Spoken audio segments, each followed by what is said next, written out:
Hello everyone. 49ನೇ ಪ್ರಶ್ನೆಯನ್ನ ನೋಡೋಣ. ಪರ್ಯಾಪ್ತ ಕಾರ್ಬನ್ ಸಂಯುಕ್ತಗಳು ಎಂದರೇನು?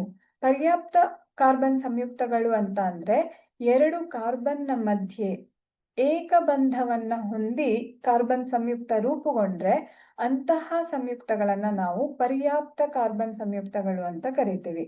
ಕಾರ್ಬನ್ ಪರಮಾಣುಗಳ ನಡುವೆ ಕೇವಲ ಏಕಬಂಧವನ್ನು ಹೊಂದಿರುವ ಸಂಯುಕ್ತಗಳು, ಅದನ್ನ ಪರ್ಯಾಪ್ತ ಕಾರ್ಬನ್ ಸಂಯುಕ್ತಗಳು ಅಂತ ಕರೀತಾರೆ. ಕೆಳಗಿನವುಗಳನ್ನು ವ್ಯಾಖ್ಯಾನಿಸಿ. ಅನುರೂಪ ಶ್ರೇಣಿಗಳು. ಅನುರೂಪ ಶ್ರೇಣಿ ಅಂತ ಅಂದ್ರೆ ಕಾರ್ಬನ್ ಸಂಯುಕ್ತಗಳು ಒಂದೇ ಬಗೆಯ ರಾಸಾಯನಿಕ ಗುಣಲಕ್ಷಣಗಳನ್ನು ಹೊಂದಿರುವಂತಹ ಕಾರ್ಬನ್ ಸಂಯುಕ್ತಗಳ ಸರಣಿ, ಅದನ್ನ ಅನುರೂಪ ಶ್ರೇಣಿ ಅಂತ ಕರೀತಾರೆ. ಹಾಗೆ ಅನುಕ್ರಮ ಸದಸ್ಯರ ಆಣ್ವಿಕ ಸೂತ್ರಗಳ ನಡುವೆ ಒಂದು CH2 ಘಟಕ ವ್ಯತ್ಯಾಸವನ್ನ ಹೊಂದಿರತ್ತೆ.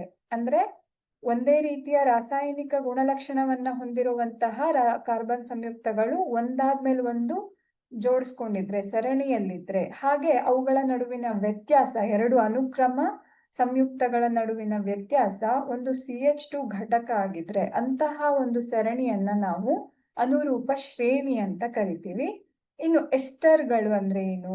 ಎಸ್ಟರ್ ಅಂತ ಅಂದ್ರೆ ಕಾರ್ಬಾಕ್ಸಿಲಿಕ್ ಆಮ್ಲ ಮತ್ತು ಆಲ್ಕೋಹಾಲ್ಗಳ ಪ್ರಕ್ರಿಯೆಯಿಂದ ಅವೆರಡು ವರ್ತಿಸೋದ್ರಿಂದ ಉಂಟಾಗುವಂತಹ ಸಂಯುಕ್ತವನ್ನ ನಾವು ಎಸ್ಟರ್ ಅಂತ ಹೇಳ್ತೀವಿ. ಹಾಗೆ ಇದಕ್ಕೆ ಸಿಹಿ ವಾಸನೆಯೂ ಸಹ ಇರುತ್ತೆ. ಅಂತಹ ಸಂಯುಕ್ತಗಳು ಎಸ್ಟರ್ಗಳಾಗಿರುತ್ತೆ.